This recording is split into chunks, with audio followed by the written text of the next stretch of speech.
Hello everyone. Welcome to our RevLabs conference. I will let you guys come in. Thank you all for attending today. I'm Thibault from PriceLabs. I will be your host, and we have four great speakers today. We're going to be talking about how to launch new properties. I will be, in a minute from now, I will have a more formal welcome. I'm just letting people streaming in. But again, thank you for making our time. Four speakers, I said, right, to talk about how to launch new properties. I'm very excited. We'll have different perspective, even sometimes different kinds or perspective on this, or different ways completely to do it, which is fantastic. And also, we'll also see how concretely to do it in your PriceLabs account, because I think that's what we all want, is to say, okay, I have my own strategy. I want to hear how others are doing, and then, oh, that's different. I want to see how they do it. That's what we're going to be delivering. All right. I think there's 65 of you now. I'm going to give it a formal start. Let me just quickly, and I'm not sure can you guys see me on the big screen or not for the moment? Or just a small window? We can see you on the big screen. Can you? Okay. Okay, that's not the impression I had, but perfect. Okay, then. All right, so let me share. So I think I got a couple of slides. I promise it's 4 slides. It's just to better introduce everybody to the topic, the agenda, and so you can know better who's going to speak. All right.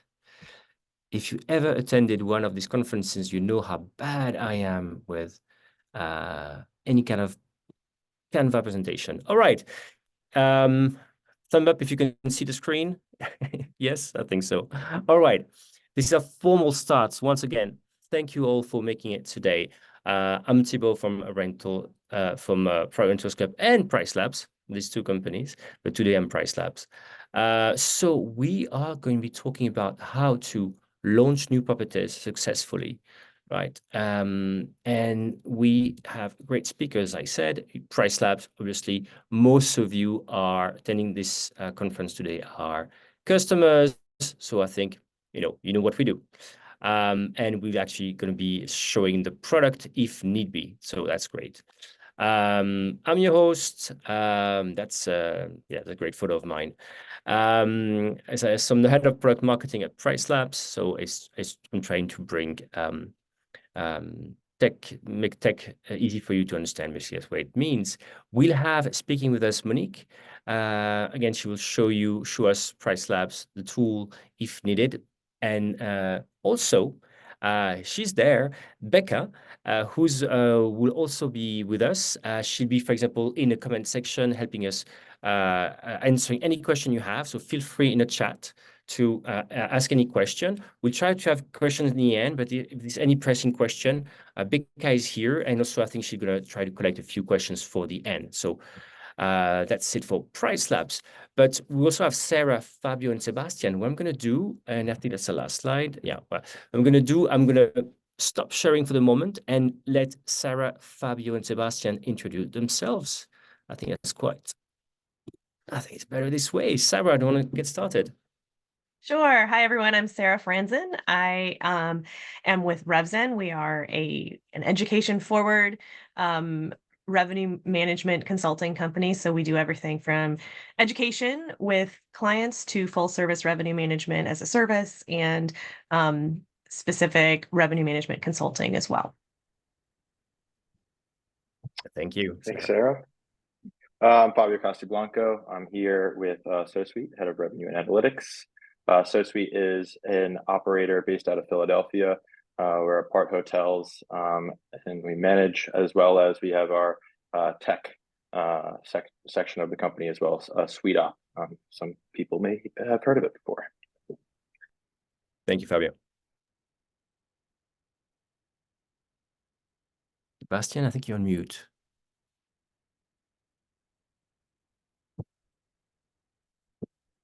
Still.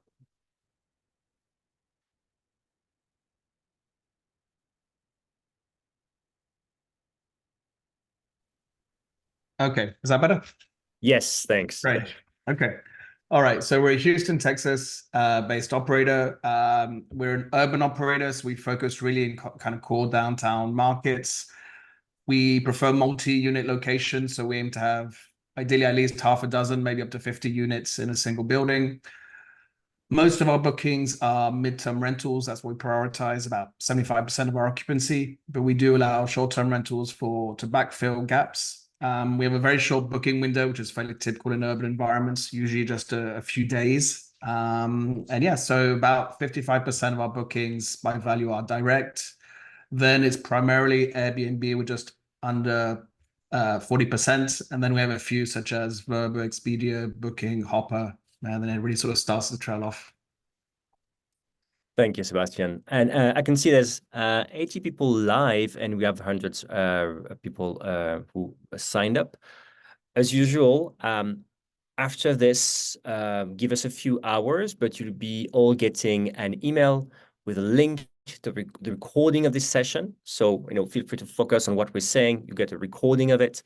We'll also in a couple of days do a write-up with takeaways. So we don't make sure it's actionable for you. So you will get the recording by email in a couple of hours. Leave us like 12 hours to make sure it's good. Sleep one night and send it over to you. And I don't know if you, for people attending here, maybe you've heard this, and what's also striking to me is that already we have multi-unit, and also, I think Sarah is bringing also the let's say vacation rental manager, traditional standalone buildings that need to price. That's a different perspective, and I'm very excited because the topic we're going to be covering today is really how to launch new listings or new properties, right? And that's maybe different approaches we're going to be covering. Let me just do this one last slide, which is the actual agenda, and I'm going to get started with the content. So, as I said, we're going to have different perspective on this, and on exactly, for example, how to enter new markets, how to set up your new listings. Then we'll be talking as well on how to think about pricing setups. And again, PriceLabs can be at any moment in this, right? It's not just here we're talking about PriceLabs. We're talking about whether to discount or not when you're launching a new property. I think it's very interesting to me, right? We could kind of hear sometimes, yeah, you have to discount, right? And we all know that Airbnb will push you to discount by 20% because that's what they want you to do. But maybe we have a different view on this. I can't wait to hear it. And then also navigating setbacks. What happens if I plan things right for my launch and seems like it's not working out? What should I do? How soon should I be reacting? That's what we're going to be seeing today. So, all right, that's it for this agenda. Let's start with the first question. Indeed, when it comes to launching new properties. And let's imagine I want, for example, I'm entering. There you are. Let's imagine I have new properties, right? Maybe my team was able to get new contracts for us as a vacation rental manager, or maybe our company has, leased a new building or has entered a new contract for a whole building. What should I be doing when I think, okay, now I have to get started with a new listing on new properties? Who wants to get started? Fabio, do you want to take us away? How do you even think of what to do before pricing the unit? No, of course. Yeah, you're gonna really want to look into your comp set, right? I mean, some of the things that happen for us when we get offered a new property, we're looking through the whole entire area, the neighborhood. We're analyzing who's got what type of product, right? Where does this new property fit in within the area, and also what does everyone around us offer, right? So understanding, if you're down in Miami, does everyone around you have a pool? Do they all have gyms? Or are you in a golf community? Do they have golf carts? And making sure you set up your expectations with, if you're the owner or if you're working with an owner and you're the operator, right? Understanding what you can make sure you're aligned on within the neighborhood. I think it's very important to understand where you sit. Let's stay maybe in the multi-unit world with Sébastien. How we've heard how Fabio does it. How different is it for you guys? I think there's a lot of similarities, of course. When we're usually we know the specific markets we want to enter. So then it's a question of finding the buildings where we can kind of get into. So when we look at and these are very micro markets that we look at, we try to understand what are the sources of demand. So what's bringing people to this specific area?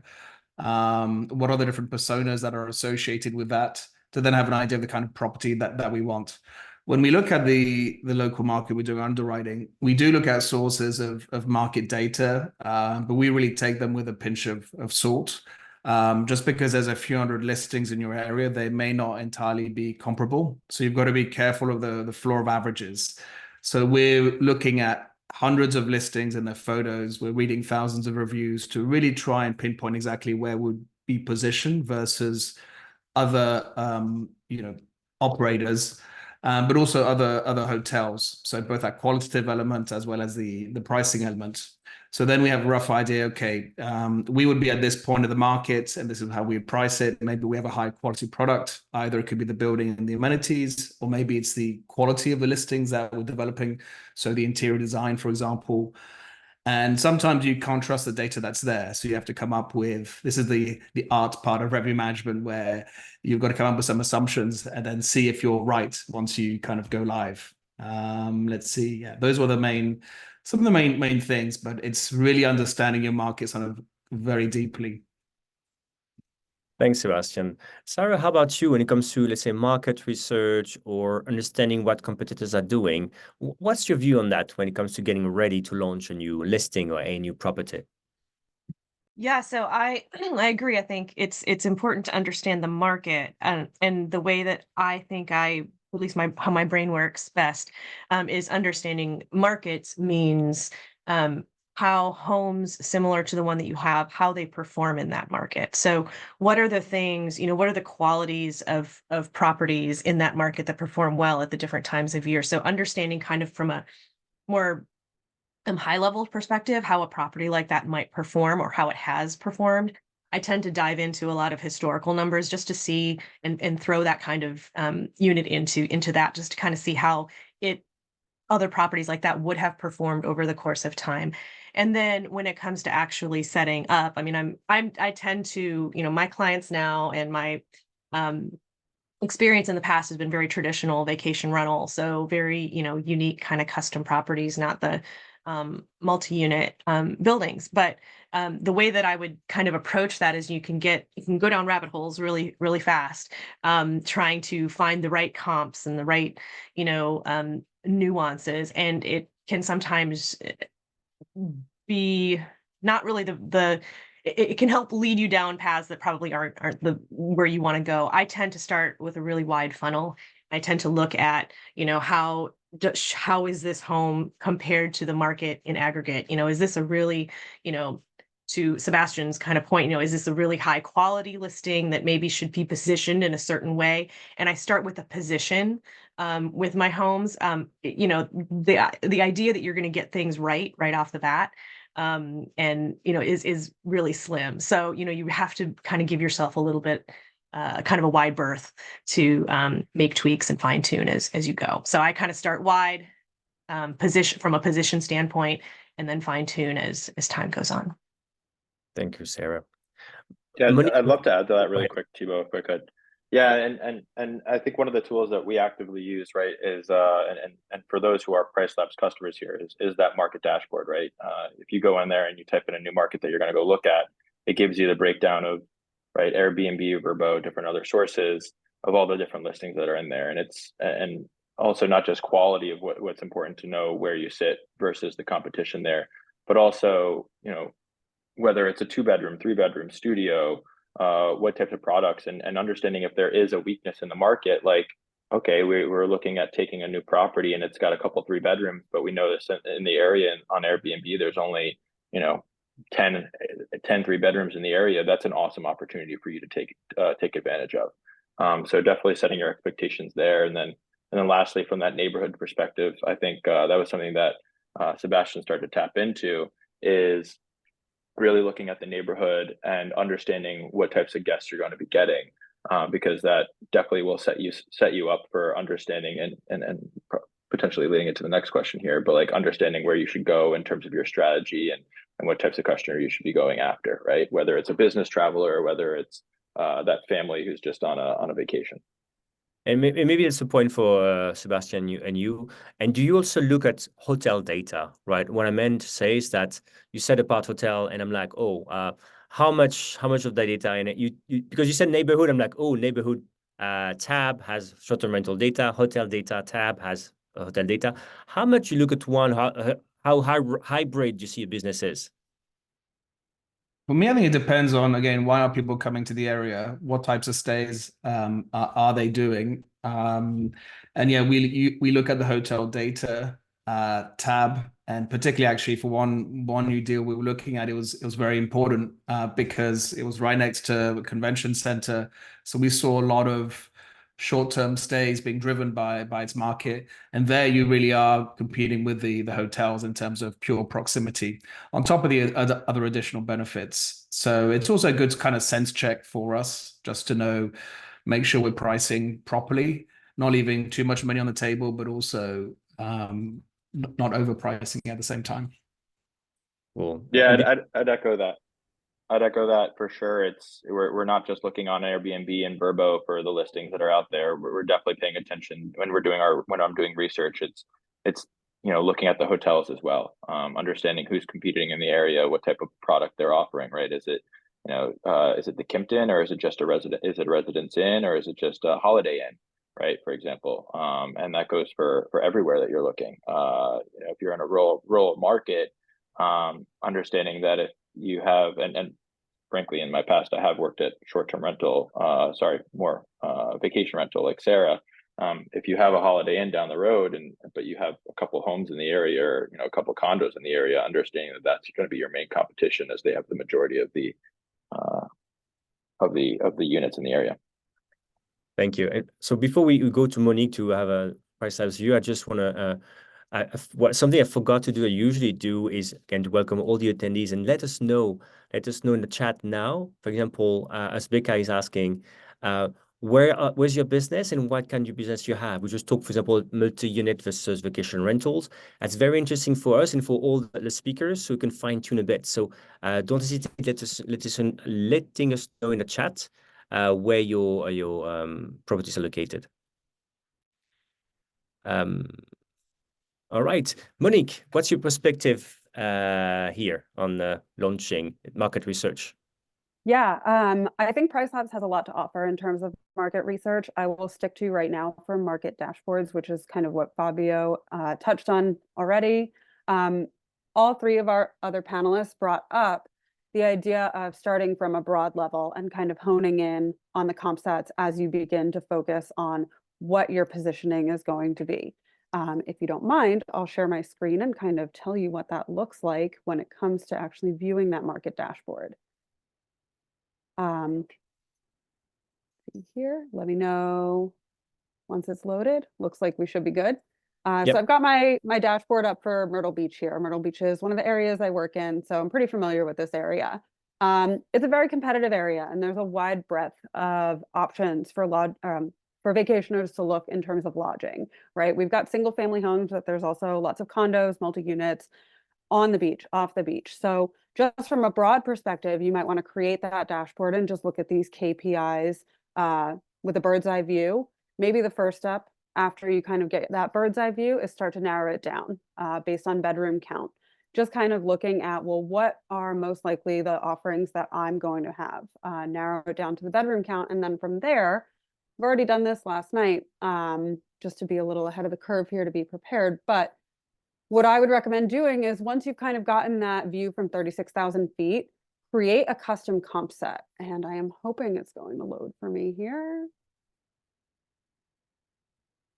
So I've already created this comp set. I know that I have someone who's going to be onboarding with me that's got a 2-bedroom condo. It is not beachfront, but the condo building does have a pool. So I've created this comp set to get hyper specific with the listings that I'm comparing it to. So from a PriceLabs perspective, that's what I would always recommend my customers to do like when they start researching those new areas.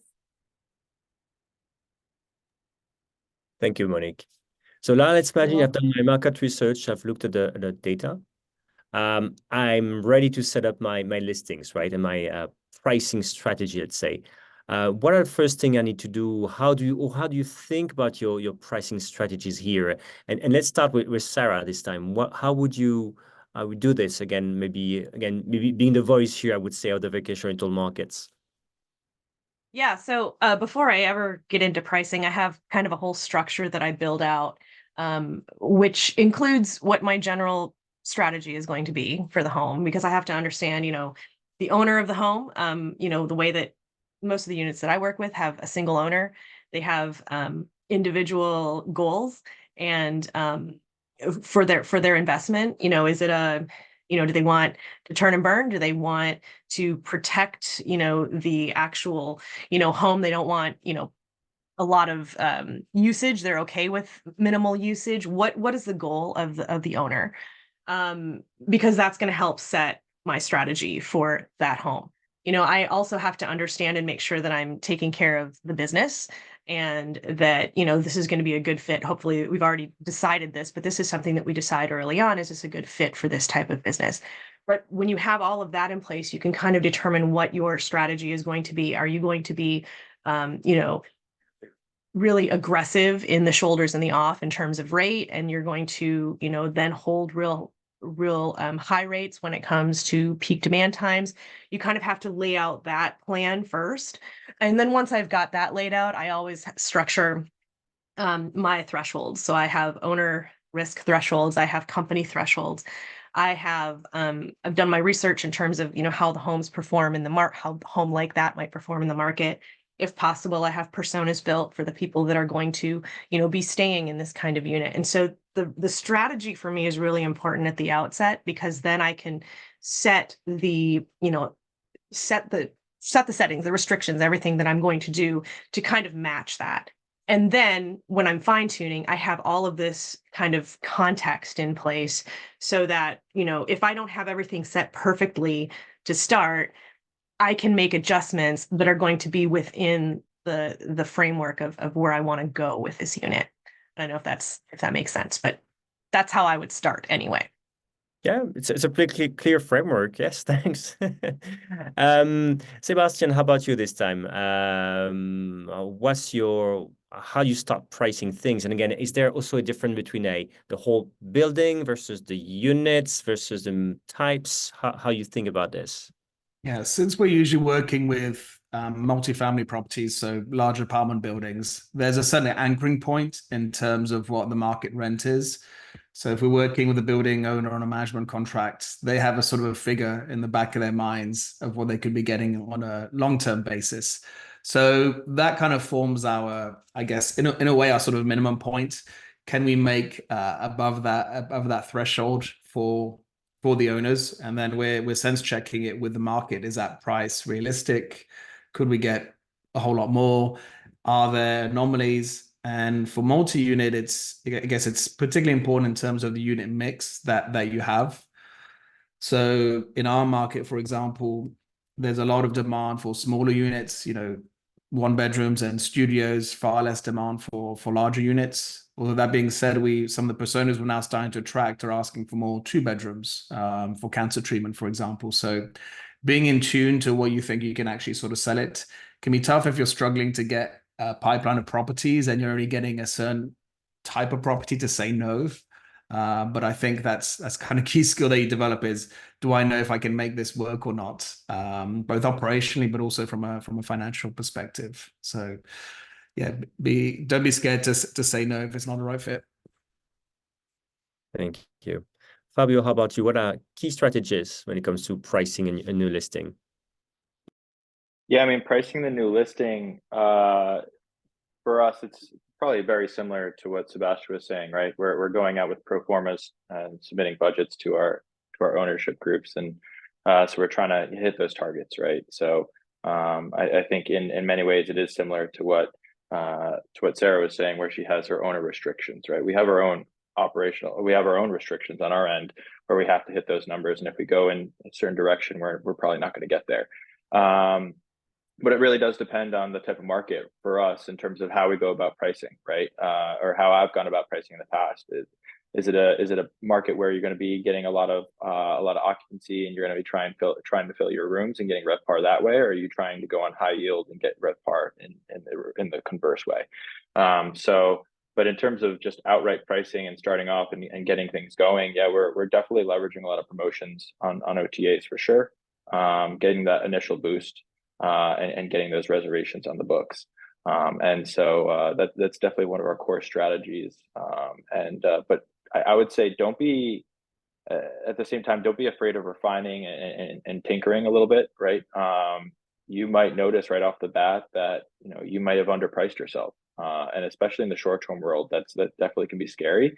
The vacation rental world, right? With our single unit, with the multifamily, right? We have a little bit more leeway there.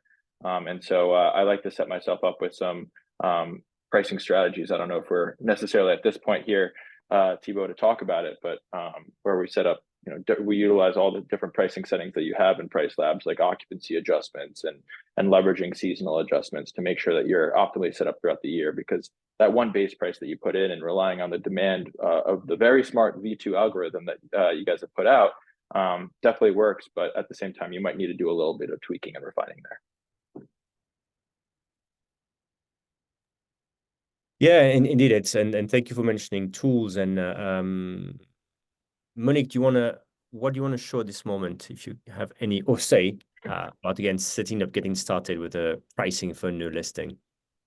Yeah, I think aside from the most common tool that we all go to when we initially import, hopefully everyone is utilizing that base price help tool. That way you can find and refine that base price based on where you want your listing to sit within the market. In addition to that, in addition to the neighborhood data page, which I also think is very important for benchmarking against the market, when it comes to actually setting up that initial strategy, I really like our newish tool, whatchamacallit, the smart presets. I'm drawing a blank on the name. The smart presets are really great for guiding you because we have the different options when it comes to what kind of offering you have on the table. So whether it's a traditional vacation rental, you can set that up, look at what the suggested settings are for a short-term rental if you're not really sure where to start. But you can also look at what the suggested settings would be for a multi-unit or a hotel motel kind of setup. And in addition, nobody's brought up midterm rentals yet, and I think that is kind of a different beast, but we also have those midterm rental setting suggestions as well. So I really like getting started with those three things when we're starting with a new property from scratch. Just to mention midterm rentals, we actually usually start in terms of what we think the pricing is for it and then sort of work backwards. So when we're sense checking the pricing, we're looking at, okay, how much would a month-long stay cost in the different months? And does that sort of tally with us? And then sort of working backwards, then that's where the base price is kind of coming from. Yep. And the smart presets kind of guide you through that, right? And they also point out other tools that might be more helpful for one sort of setup versus the other. So the first thing that comes to mind for me with like a midterm rental versus a traditional vacation rental or a multi-unit setup is that you might be utilizing a setting that's a little less common, like smoothing and rounding, to kind of make those prices look even across the board. Quickly, Monique, looking at the result of a poll, I was listening to you. We mentioned smart presets. And I think about half people don't really know what smart presets. Maybe they've seen it, but maybe the name is not clear. Do you mind quickly giving an overview what this is? Yes, so I can share my screen.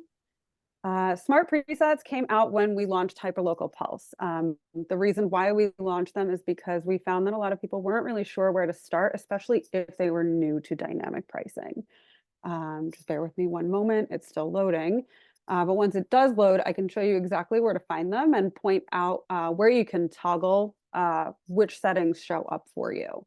The way that we set it up is so that the most common settings that we see people tweaking for the different types of listings are all organized in one place. So they will show up under your customizations panel. Sorry guys, bear with me. I'm in the middle of a nor'easter here, so my internet has been a little spotty. But they show up in your customizations panel. When you first click into your customizations panel, the first thing that you'll see is the minimum stay window right under the minimum stay settings, you'll actually see a little section that says Smart Presets. Next to that, you'll have a drop-down menu. You may have been forced to select which types of units you're working with when you initially started with PriceLabs. If you're an older user, I'm not sure if that popped up automatically, but you can go to your account settings to select and deselect which units you have. And let me just show you very quickly, once it loads, what the presets actually look like. There are some tips that we've even built into the presets that will help guide users based on whether they previously have had or haven't had dynamic pricing. And you can find the presets.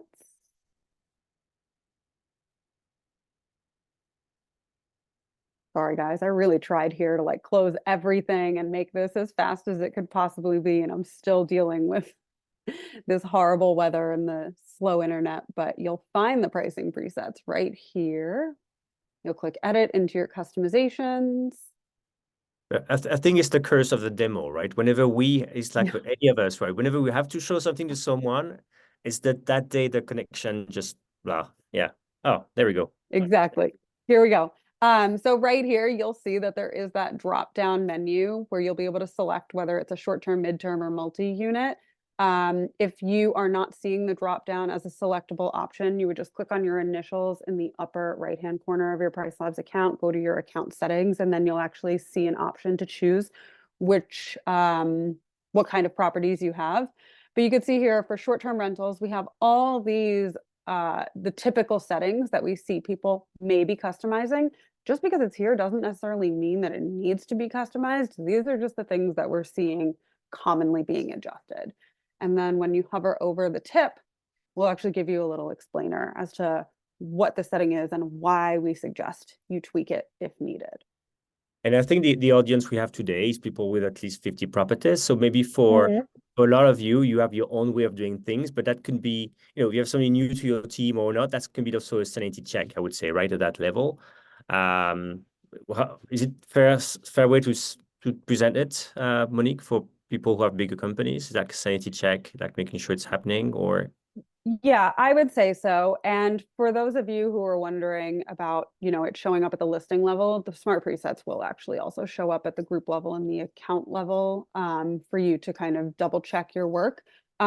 For things, and I can go further into this a little bit further on based on some of the other questions, but for things like the last minute prices and the far out prices, since they're now market driven on the new algorithm, you may not need to tweak those because we're automatically doing that tweaking for you.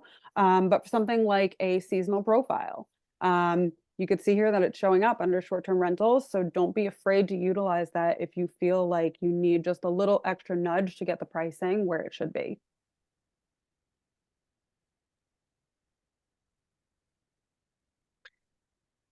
Thanks. All right.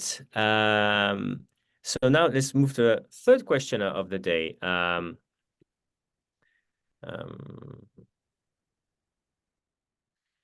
how once we've launched the property and maybe we have to do some adjustment, let's say to take into account some specificities like I need to take into account some seasonal shifts or even to get started I have to, for example, something very important in PriceLabs, I have to set up a base price. So all for these specific items, I'm interested to know whether, let's imagine the base price, right, or seasonal things.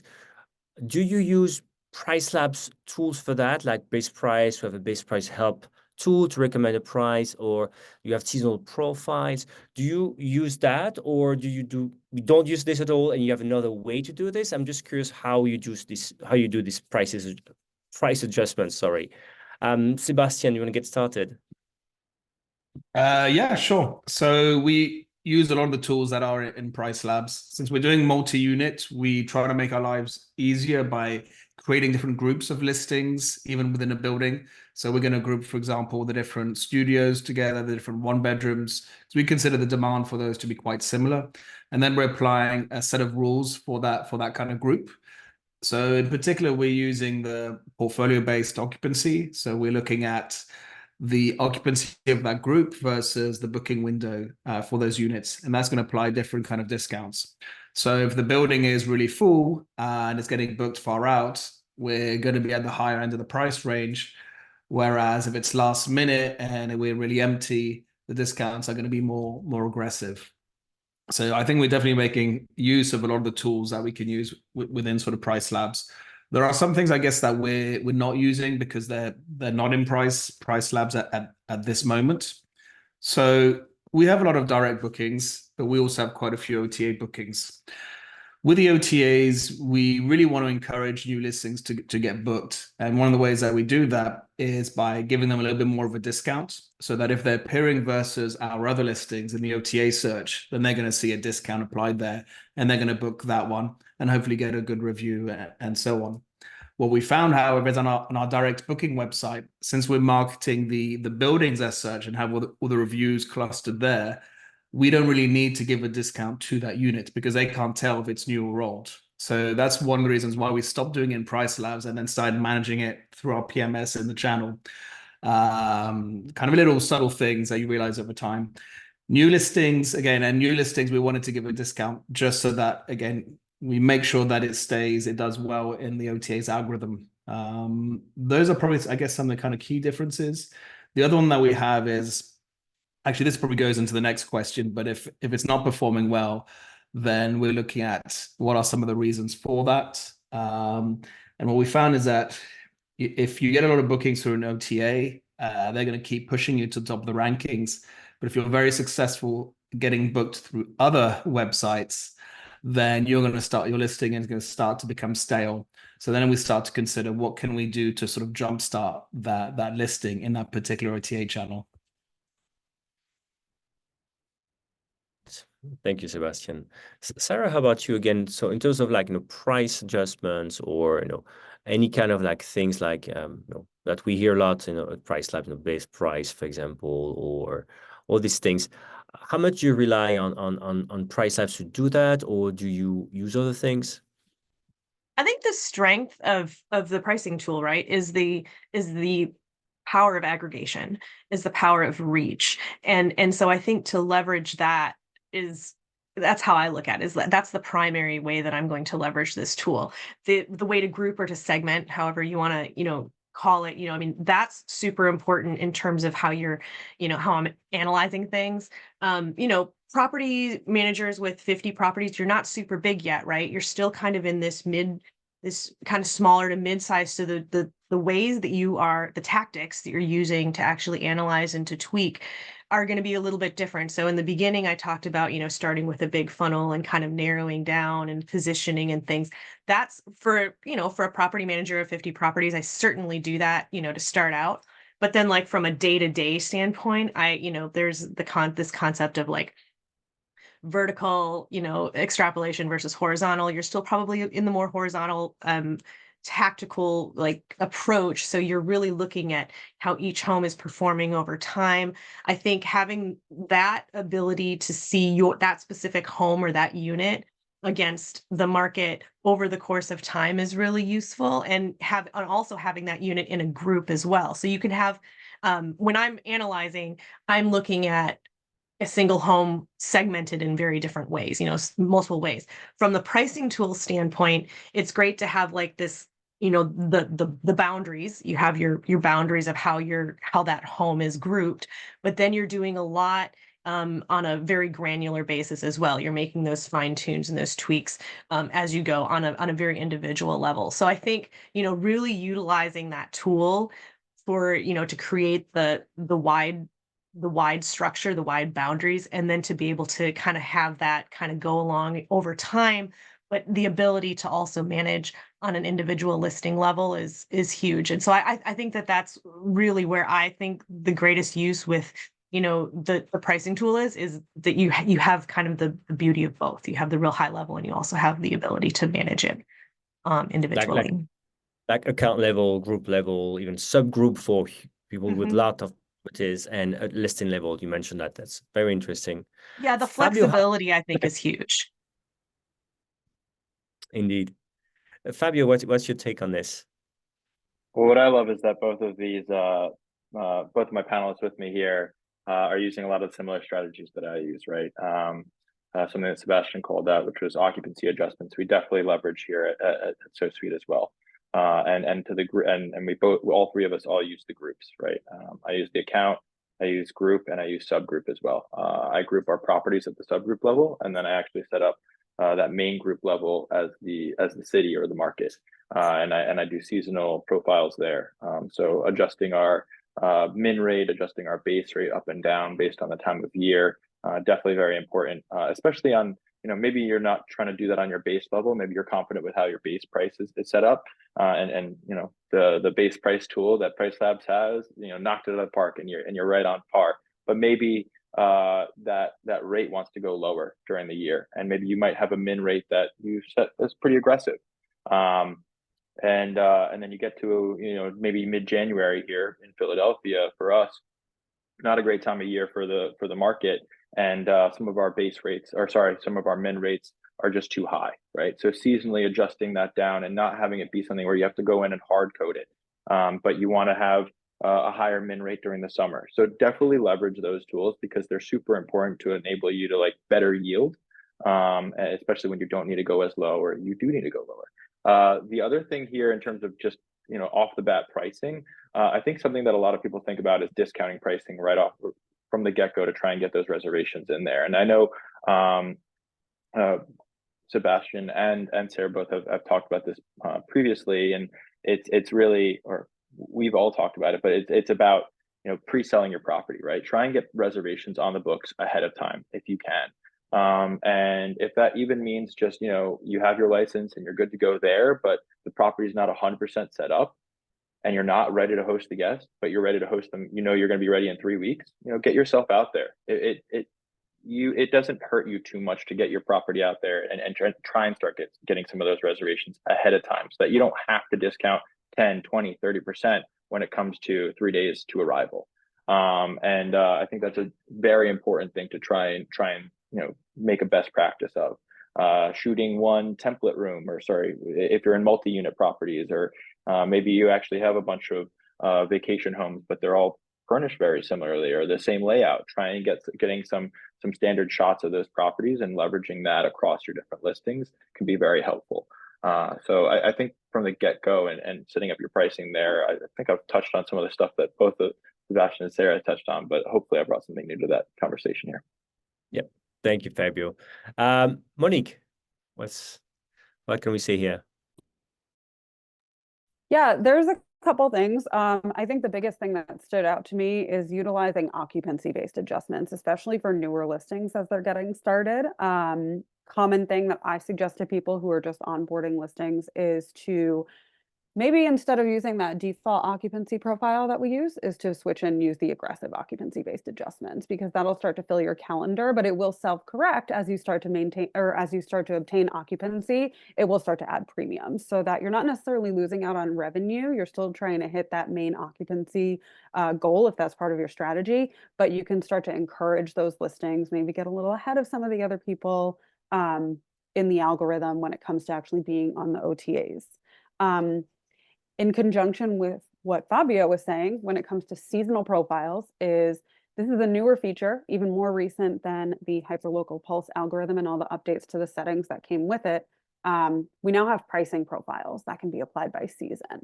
And you might decide to be a little more aggressive in the shoulder season, like Sarah was saying, than you would typically be during your regular season or your high season. And perhaps the algorithm is doing a good enough job of adjusting it without making any tweaks, but you only want to be aggressive in that one little window of time. I know for some of the markets that I work in, that shoulder season is anywhere from April and pretty much April and May, for example, for some of the ski markets. People will get more aggressive ahead of the curve to kind of try to gain whatever occupancy they're from the little demand that's there. So utilizing those pricing profiles would be a really great thing for anyone who's maybe looking at the seasonal profiles to also adjust those minimum prices. Thank you. And people watching, if you don't really know where the demand factor, how to adjust it to aggressive or seasonal profile is not clear to you, feel free to say it in a comment. And I think Becca is here to maybe guide you, answer any question. And also we'll make sure, takeaways, we'll be covering this. And I cut somebody off, sorry. Oh, no. It's okay. I definitely wanted to back up Monique on that with the profiles. It's actually something that we're working on the back end right now to try and get ourselves ready to actually turn those on, Monique. But one of the main reasons why I want to start leveraging them is because we do use occupancy adjustments, as I said. However, the booking windows also differ by the time of the year, right? And the demand is different by the time of the year. So when it comes to us in Philadelphia in January, like I said, where you have lower demand time, you might want to discount continuously throughout a large portion up until that last minute booking. But then during May for us, for example, if we don't have as much occupancy, we know that there's a lot more last minute demand there. We know that we can fill up, so we don't have to discount within that 3-week window. We might want to start discounting a little bit there and a little bit more within the 2-week and the 1 week, but we don't have to go as drastic as we would during the January timeframe, for example. So being able to customize those occupancy adjustments by season is definitely a pretty cool feature that they just released. I'm going to move on to the next question because otherwise we won't have time, and it's so interesting, right? But let's just focus on the next question. We heard a lot about discounts and we heard about Airbnb, and I'm linking this to a question from Chris, who's basically is wondering, is saying that basically he or she feels, sorry, Chris, I don't know. That basically recently Airbnb has been penalizing companies or that also sell through other OTAs. Let's say there's less availability given to Airbnb. So how much should we use let's say, as we know, Airbnb has merchandising tool like the -20% to give to a property until you get, I think, 3 reviews, because that's where you get a review score. If I'm not, that's this whole flywheel happening, get reviews, get a review score, and the whole flywheel thing. How much you use this? And I think you have maybe different views on this. Should you do it? Should you not? Should discount or not? Should you use it on Airbnb or not? So quickly just cover this and try to help out Chris here. I know, Sarah, don't get started. I hate that you said quickly cover this because this is just not a quick answer. I'm a proponent for utilizing everything that is going to help you optimize the performance of your home. That said, I think that the circumstances surrounding those things are going to vary depending on the home, depending on the company, depending on everything, depending on the booking window that you're currently in. It depends on your channel mix. How are you currently bringing in, your bookings? I mean, if you're a huge direct company or traditional vacation rental company, you've got amazing repeat guests. You can sell a home before you've even, taken a photo of it based on word of mouth from somebody within your company. No, don't use the Airbnb new home discount if you think that you can get production elsewhere. If you are doing 90% of your bookings via OTA, don't recommend. However, it's the reality. If you're doing a lot of OTA bookings and Airbnb is a significant share, and you're optimized to Airbnb because you can optimize to various channels. Each channel has their own demographic, own, consumer. If you're optimizing to Airbnb, maybe it makes sense. If you're coming out of a prime booking window season, then yeah, it probably makes even more sense if you're not going into a high demand time. If you're going into a high demand time, do you really want to give up 20%? That's going to come back to your initial strategy that you've set, which is why it's really important to understand and to set that strategy in the beginning, understand, the latitude and the movement that you have that you could make. And again, kind of going back to that, I'm sorry, this is not quick, but going back to the very beginning, the reason you set all of those parameters and have those thresholds is not to restrict you. It's so that in the moment you can make a really quick change, and you can pivot if you need to, because what you can and can't do.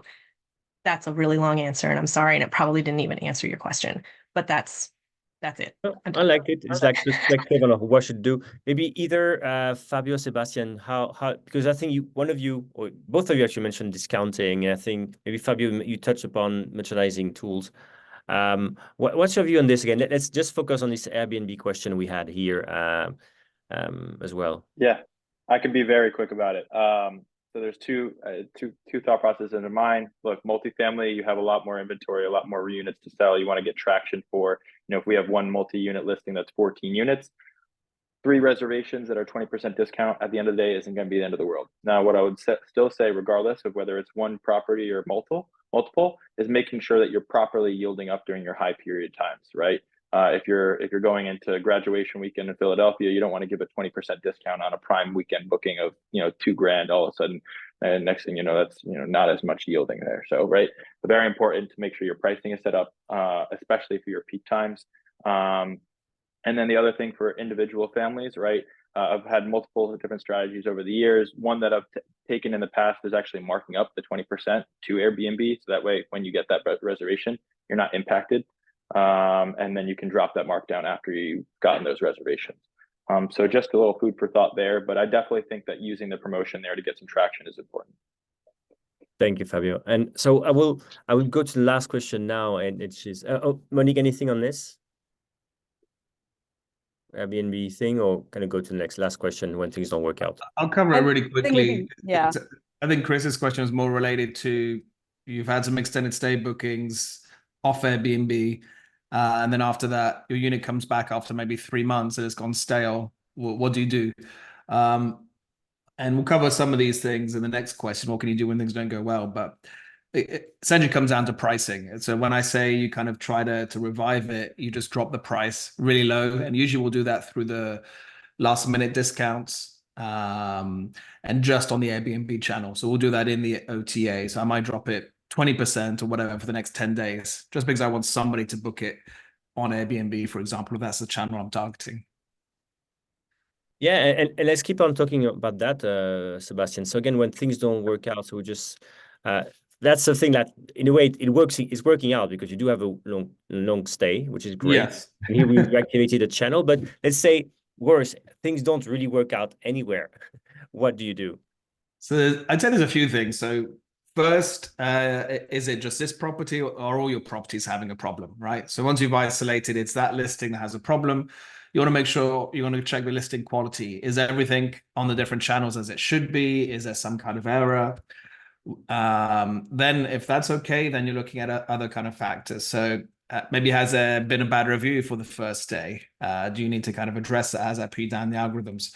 So again, generally, anything that pushes you down in the algorithm, do you need to give it a bit of a bump by really aggressive pricing? And the most aggressive pricing I've seen is the largest host in Houston will drop properties down to $10 a night, very last minute on non-weekends. Now, speaking to the guys at PriceLabs and Airbnb, they said that's insane, but that's how aggressive some people are doing. But the guy's got 230 properties, so maybe he knows what he's doing.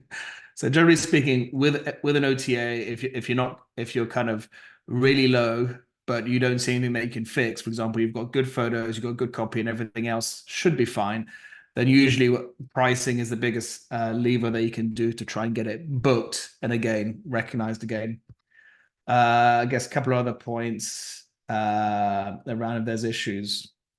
Yeah, so that's kind of the checklist that we're running through when something isn't getting a booking. And once you're sure that it isn't a technical difficulty, then have you got something wrong with your pricing? The only thing I'd add is that, there are so many settings in PriceLabs, for example. Sometimes they can work in unexpected ways. So maybe it's going to price your unit too high, or sometimes worse, it's pricing it way too low, and you're leaving a lot of money on the table. And that's something that happened with us. Last year, we had our last minute discounts were sort of way too aggressive versus our occupancy settings, and our ADR just absolutely tanked, and so did our RevPAR. And so we had a lot of issues because we were trying to get too many bookings far out, and that didn't work. And then when we had capacity at the last minute, it discounted it too much, and that also had other impacts such as guest quality and everything else. So be careful with how all your tools are interacting. Do a lot of quality checks in the PriceLab panel just to make sure, okay, I understand what each of these settings is going to do. Indeed, let's make sure no error, and I do understand which button I turned on. Fabio, what's your view again on this? Something's not working. Yeah. What should I do? And sometimes, I talk with people and tell me, you know what, I delist and relaunch. What's you? Thibault, you and I talked about this before. We're definitely not afraid of that here at SoSuite. But as long as you improve upon the shortcomings, right? So yeah, look, delisting and relaunching, definitely not the best practice, probably in Airbnb's eyes, but if you need to, go ahead and do it. I would definitely argue for action there. But like I said, the qualifier, making sure that you're actioning on those shortcomings that you're finding, right? Setting the guest expectations. So, for example, with us, one thing that happened was we had a beer garden open up next to one of our properties during the summer. It caused a lot of noise issues, complaints with our guests. So what we did was actually just started being proactive about it, messaging our guests, letting them know that there's a beer garden next door, ensuring that they understand this, and having a flexible cancellation policy for those guests. So they understood, hey, if you cancel within 24 hours, that's completely okay. We just want to make sure that you're okay staying here. Sets their expectation, sets us up for a better review score, etc. Something that Sébastien did touch on, and importance of your tools, is making sure you have a review aggregation tool. At SoSuite, we use SuiteOp, our tech leg of the company here, and we make sure to aggregate our Airbnb Booking.com reviews. We also collect internal reviews via our guest portal when the guest checks out. So we're getting all of this insight, and we're making sure to leverage that as well. And something that we've had in the past where, maybe a guest had some issues with the locks at a certain property, right? Maybe your lock interface isn't working 100% correctly. What we did on our guest portal is made sure that they could just, at the tap of the button, unlock the door. So without them having to actually even use the code or worry about whether the code was pushed properly, they could just click, unlock it, and they're in. And then, alleviates a lot of those check-in issues. So making sure you take the feedback that you're getting and actioning on it, and making sure you're being proactive and trying to make sure that guest has the best experience. Because at the end of the day, it's what's most important, right? If you don't take any action, you're not going to fix those negative reviews and the shortcomings. Exactly. It's not, and pricing can't fix everything in this case. Yeah. Sarah, what's your view when things are not working out? What should we do? Yeah, I don't think there's anything super new here to share. Obviously, the tech check is the first thing that I do. I'm going to make sure that everything is pushing the way that it should, the listings are correct. And then, to the other point, like the triage goes down from there. Reviews are part of that. And it's a huge part of it. Not only the score, but the actual anecdotal things that you're getting in those reviews. To Fabio's point, you need to just fix your problems. If you know you have a problem, you need to fix it. So, follow up with reviews, maybe make sure you respond to reviews, make sure that, you've got that open communication with your owner as well. You kind of level set with the owner in the beginning, continue that communication throughout. If it's because they've got a nasty couch in the living room, make sure the owner knows that, make sure they're seeing all these things, make sure that you're taking care of the things that are, it's the low hanging fruit. So, and I think that kind of communication is ultimately what's going to get you the best success in the long run, and also that communication with the guest as well. To, I think it was Sébastien's point, making sure that you're. Can I be the devil's telling advocate? them about the beer garden. Can I be the devil's advocate here? What if it's the pricing strategy we set up that is not working out, right? It's not the property, maybe it's us. How do we know?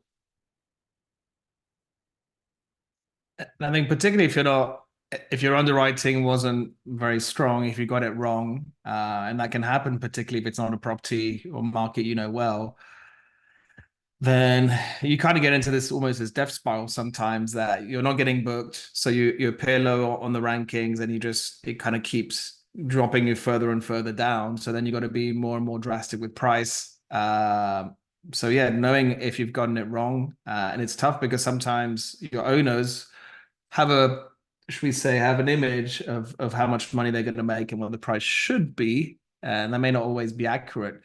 So sometimes you can be too accommodating and flexible to what the owner wants on pricing, or maybe they've had some expectations of a minimum length of stay, and that can also kill your thing. So we ideally like to have full control over pricing and calendar decisions. And if not, then we're going to put a really heavy caveat with the owner saying, look, we can't do the minimum length of stays that we want, or if you don't trust us to do the pricing, this is not going to work. So we're going to modify our forecast. We are running over time. Sorry about that. If you guys have 5 minutes, Monique, do you have a few minutes to stay? just share at least your view on this. And now, and also for the speakers, there's a last question. If you see it in Q&A, I'd like you to already think about this because we try to help out somebody who wants to get, let's say, book early bookings and not getting any, just last minute. Monique, what's your view on this? Things are not working out. What should I do in PriceLabs or elsewhere? Well, I think there's a two-part answer here, right? I think everyone on the panel emphasized that revenue management is not just about your pricing strategy. And I think that that's really important to take into mind going forward, because you can have your pricing set up perfectly, but if something is off about your listings, if something is off about your reviews, you need to take that feedback to heart. You need to have those difficult conversations with your owners and try to get things fixed so that you can start getting their properties full.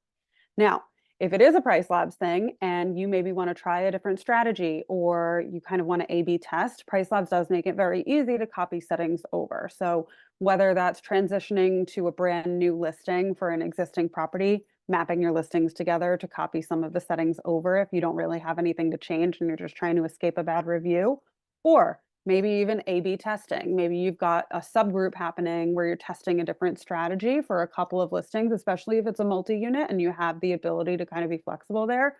We do give you those tools to kind of make that a little easier on you instead of having to make things so manual.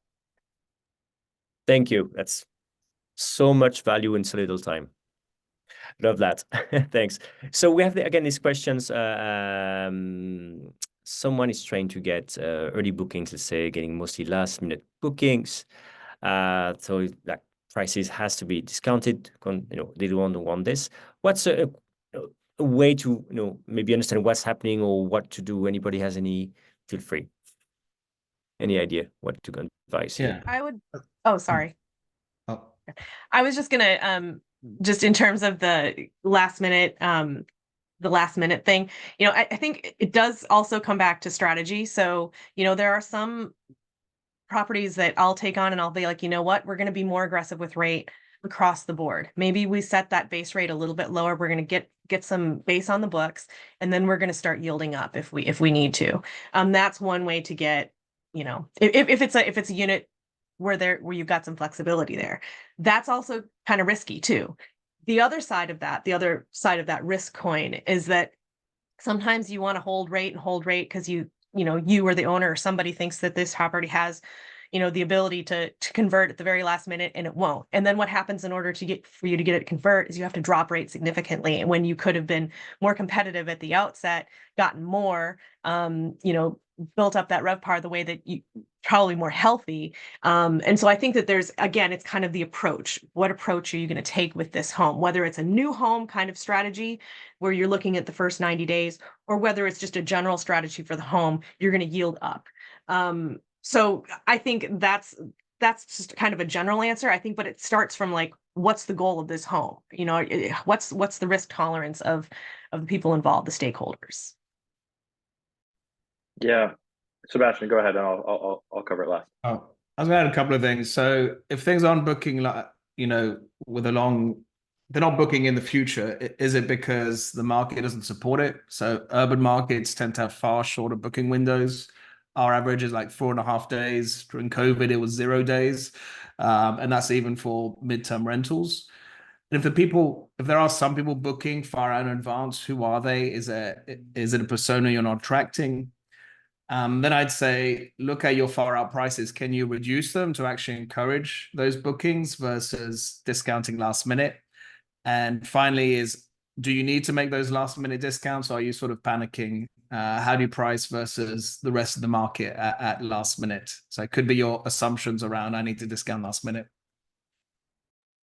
Yeah, I'd back that up for sure on pricing, right? Making sure you understand where you're priced and how you're priced at every single point of the pricing calendar, right? If it's 3 weeks out and you're priced and you're not booking there, understand how you're priced against your comp set. Understand what your product is versus the comp set. And I'm sure that you probably already know what the quality of the product versus everyone else is. Just make sure you're properly aligned on that pricing side. And Sébastien's 100% right with that last minute discount. If you don't need a discount, don't. Otherwise, you're just missing out on ADR. But I want to take a little bit more holistic approach to this, right? It's more than just pricing. Again, making sure you're looking at your distribution strategy. Are you only on Airbnb and Vrbo, right? if you can get on booking.com, if you can get on Expedia, if you can get on all these other sites, if you can get on meta search platforms, make sure you're out there, right? Get bookings from whatever platform you can. And then make sure your listings are optimized too. 100% optimized. And I'm not talking about like, you leveraging Guesty and having Guesty automate the amenities push out to Airbnb, because that's only like 1/4 of the amenities that are on Airbnb's listings. Go in there, nail it all down, do it 100%, assign all your photos, make sure your listing score is 100%. I know booking.com, I mean, Airbnb, I don't think shows that, but I know booking.com does. Make sure all of your score is to the top notch. Sometimes you might have to reshoot your photos. Maybe your photography isn't 100% great. Maybe your hero image, that main thumbnail, isn't the best. You want to make sure that you're really selling the property from like a sales perspective too, not just on like the pricing side. Really sell it. So make sure you're looking at every facet here. And the other thing to add to that is that booking windows are going to be different for each of those channels. So like if you're optimized and you're optimizing, just know that if you're optimized in all of them, like the way that those bookings come in could vary too. So, if you're like, oh, I'm not getting Airbnb bookings, well, maybe the booking window is shorter for Airbnb. And if you're converting on Vrbo and you actually want to convert on Airbnb, then, you've got to make that choice too. And make sure you're paying attention to that lead time, as Sarah said, because if you're discounting last minute and you're getting frustrated over not getting last minute, over having to only get last minute bookings, if no one's booking further out, you can't really do anything about it. So pay attention to the market insights. I think booking.com puts that out. I don't know if Airbnb makes that public unless you're a pro host with them. But I do believe PriceLabs has that information in the market dashboard. So leverage all of that. Well, segue to Monique. Monique, what's your view again on this? How to help out our attendee? I think there's, again, so much that PriceLabs has to offer here between the market dashboards, the neighborhood data. One thing that I will say is that if you're in a spot where you have to have difficult conversations with owners in regards to pricing, utilize your portfolio analytics for that specific property, pull in the data from that market dashboard and hand it to the owner if you feel comfortable doing so, to say, hey, listen, here's where the market is, here's where we're at, we need to bridge the gap. I would say that's probably my biggest tip that I could cover in just a minute. That's great. All right. Thank you all. Thank you so much and there's still more than 50 of you attending. Thank you over time. So really appreciate that. It talks to the quality of people listening, also the quality of people speaking here. Thank you so much. I want to close and make sure people know how to contact you in case they have any question. I hope you're okay with that. So whether it's an email or a LinkedIn profile or company, just let us know. Maybe Fabio, what's the best way to get a hold of you? Yeah, I'm available on LinkedIn for sure. Definitely connect with me by all means. And follow along if you're just interested more in what we're doing here. Follow along with SuiteOp and SoSuite, and you can reach out to me at Fabio@SoSuite.com. Sébastien, how about you? LinkedIn, I put the link in the chat, and yeah, take it from there. Thanks, Sarah. Same thing, LinkedIn. You can also reach out to me at sarah@revzen.com. Monique, I have a question about PriceLabs, maybe for my own settings account. What should I do?